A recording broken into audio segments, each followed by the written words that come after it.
Okay, so our first chord is an A7, and as with all of these lessons, you have the chord diagrams there. Now, for an A7, in theory, we can actually play all of the strings like so. But as we've mentioned previous lessons, if we want to lead with the root, that means just playing from the 5th string down. Okay? So you have two different options there. And I should just point out that the notes that make up an A7 chord are A, E, C sharp and G. Now we move on to B7, and that looks like this. And the notes that make up a B7 chord are B, D sharp, F sharp and A.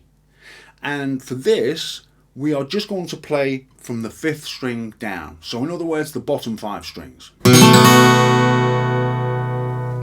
Very straightforward, right? Now then, we move on to C7. And that's very, very similar to a C, only we add our little finger to the 3rd string, 3rd fret. Now, for the C7, we can actually play all of the strings again. But personally, I think it sounds better when we lead with the root, which is the bottom 5 strings.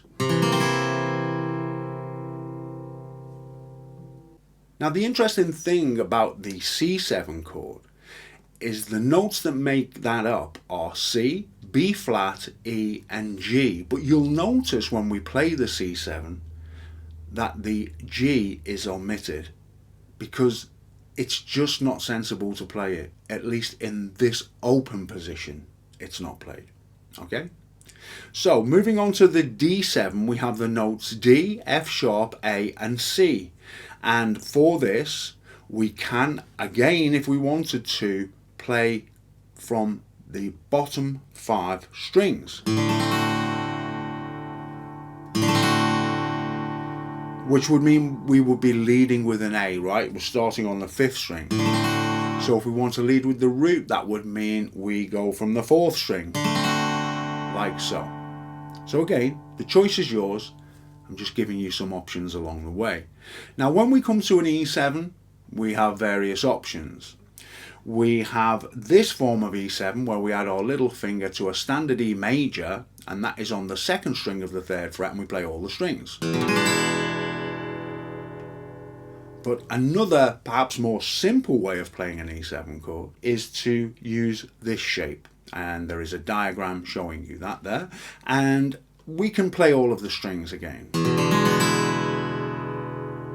So again, we have options.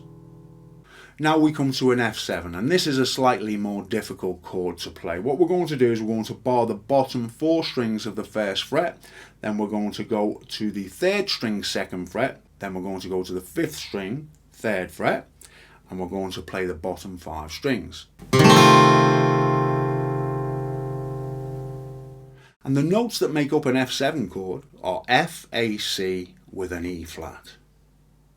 And that just leaves us one more chord, which is a G7, and that's a very simple 7th chord to play. Looks like this.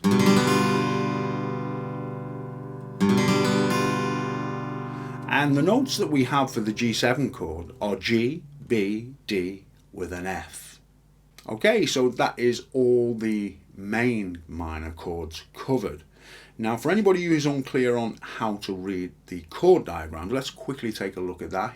Here you can see a chord diagram, and below the name of the chord you will see some X's and zeros.